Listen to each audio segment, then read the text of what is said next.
everyone, welcome back to my YouTube channel Physics. So today's video is part 2 of this topic, that is working with Newton's first and second law, and we have already discussed part 1 in my which includes step 1 and step 2, and step 1 is to decide the system and step 2 is to identify the forces. And in this part 2 we will discuss step 3 and step 4. Step 3 is make a free body diagram and step 4 is choose axis and write equation. So let's start part 2.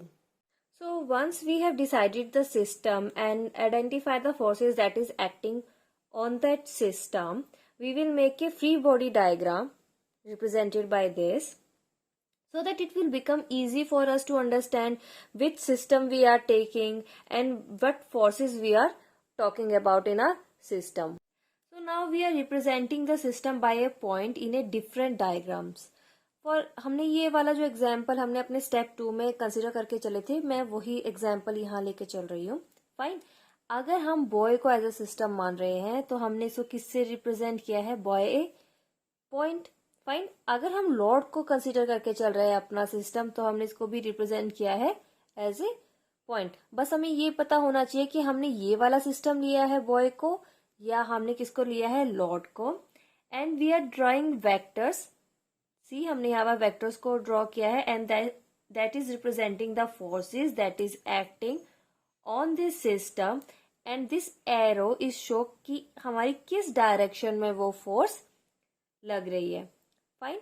For example अगर हम boy को as a system मान के चल रहे हैं तो इसको हमने रिप्रेजेंट किया है बाय ए पॉइंट, और हमने ये बताया था कि बॉय पे हमारी कौन कौन सी फोर्सेस लग रही हैं? 3 फोर्सेस लग रही हैं, that is by earth, by floor and by load. तो देखो हमने इसको कैसे रिप्रेजेंट किया हुआ है. ये हमने पॉइंट लिया है, बॉय को रिप्रेजेंट कर रहा है. ये हमारा हो गया बाय फ्लोर, बाय लोड, और ये हो गया बाय अर्थ. फाइन. सिमिलरली अगर हमारा लोड एज ए सिस्टम हम कंसिडर करके चल रहे हैं तो हमने लोड को एज ए पॉइंट लिया है. उस पर हमारी सिर्फ 2 ही फोर्सेस को हम कंसिडर करके चल रहे थे, that is due to boy and due to earth. Fine. अब ये हमारा क्या है? प्लेनर सिस्टम में है. दैट मीन्स कि ये एक ही प्लेन पे लग रहे हैं जिसको हम इजीली रिप्रेजेंट कर रहे हैं. अगर हम स्पेस की बात करेंगे तो वहां पर हमारी किसकी बात हो जाएगी? नॉन प्लेनर की बात हो जाएगी. बट इन जनरल हम लोग हमेशा प्लेनर को प्लेनर की बात करके चलते हैं. तो हमें अपने किसी भी सिस्टम को इस तरीके से रिप्रेजेंट करना है सो दैट ये हमारे लिए बहुत इजी हो जाएगा कंसीडर करना कि इस पे कौन कौन सी फोर्सेस लग रही हैं और कौन सा हम अपना सिस्टम मान के चल रहे हैं. And in this diagram we have indicated the magnitude and the direction of the forces, and this is known as what? That is free body diagram.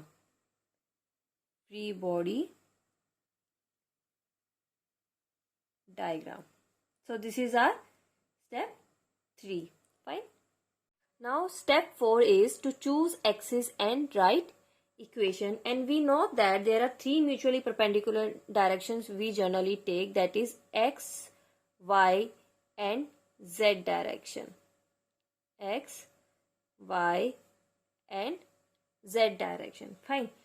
अगर हमारे पास कोप्लेनर की बात चल रही है, दैट इज को प्लेनर, दैट मीन्स कि हम एक प्लेन की बात करें तो वहां पर हमें सिर्फ 2 एक्सिस की रिक्वायरमेंट है, that is X and Y. Coplanar में एक्स एंड वाई. और हमारी बॉडी जिस डायरेक्शन में मूव कर रही है या एक्सिलरेट कर रही है उसको हम किस डायरेक्शन में लेंगे? एक्स एक्सिस की. And direction perpendicular to it may be chosen as Y axis. Fine. जिस भी डायरेक्शन में बॉडी मूव कर रही है उसको हम क्या मान के चलेंगे कि ये हमारी क्या है? एक्स एक्सिस है. अगर हमारे पास सिस्टम हमारा इक्विलिब्रियम में है, फाइन, यहाँ पर इक्विलिब्रियम में नहीं है, लेकिन अगर हमारे पास कोई सिस्टम आता है वो इक्विलिब्रियम में है तो डिपेंड नहीं करता, फिर आप चाहे एक्स एक्सिस की डायरेक्शन में लो चाहे वाई में लो, तब आपकी मर्जी है, आप किसी भी डायरेक्शन में इसे ले सकते हो. Now consider this figure. Fine. यहाँ पर एक पर्सन है, वो इस डायरेक्शन में मूव कर रहा है. फाइन. ये बॉक्स है and this is making an angle theta with floor. Fine. किस डायरेक्शन में मूव कर रहा है, इस डायरेक्शन में मूव कर रहा है, दैट मीन्स कि एक्स एक्सिस पे हमें इस डायरेक्शन पे मूव कर रहा है, दैट मीन्स कि ये एक्स एक्सिस के साथ थीटा बना रहा है क्योंकि वो इस डायरेक्शन में मूव कर रहा है। फाइन, अब हमें क्या करना है, इसे इसके कंपोनेंट्स में डिवाइड कर देंगे। फाइन, दैट मीन्स यहाँ पर क्या आ जाएगा, एफ कॉस थीटा, यहाँ क्या आ जाएगा, एफ साइन थीटा। फाइन, इसके जितने भी हमारे पास मास इंटू एक्सेलरेशन से एक इक्वेशन आ जाएगी। फोर्स हमारा कितना हो गया, मास इंटू एक्सेलरेशन।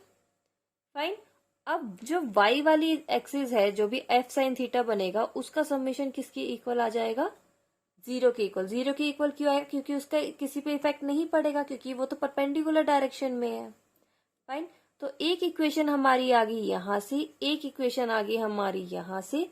इन दोनों को सॉल्व करेंगे और हमारे पास जो भी क्वेश्चन में पूछ रखा है, and we will get our answer. So this is all about working with Newton's first and second law. This includes 4 steps. That is, first step is to decide the system. Second हमने क्या किया था, to identify the forces. Third हमने क्या किया है, that is to make a free body diagram. Fine, और हमारा फोर्थ और फाइनल स्टेप क्या था, to choose axis and write equations. और एक बार हमारी इक्वेशंस फॉर्म हो गई तो हमसे जो भी क्वेश्चन में पूछा हुआ है वो हम इजीली सॉल्व कर सकते हैं। So there is one more point in this step 4, that is to choose axis and equation, कि यहाँ पर हम कोप्लेनर की बात कर रहे थे। फाइन, अगर हमारे पास कोई भी एक इक्वेशन आती है दैट इज कोलिनियर है, दैट मीन्स कि वो एक लाइन की बात करें, एक ही लाइन में हमारे सारी फोर्सेस लग रही है, तो जो हम सेकंड इक्वेशन बना रहे थे जिसका समेशन हम किसके इक्वल लेके चल रहे थे, जीरो के इक्वल, उसकी रिक्वायरमेंट नहीं है, सिर्फ हमें एक ही लाइन की बात कर रहे हैं और उसी से हमारी एक्स की वैल्यू आ जाएगी, and that will be our answer. Thank you.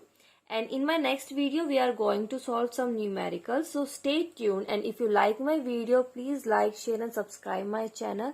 And if you have any doubt, please ask me in the comment section. Thank you for watching.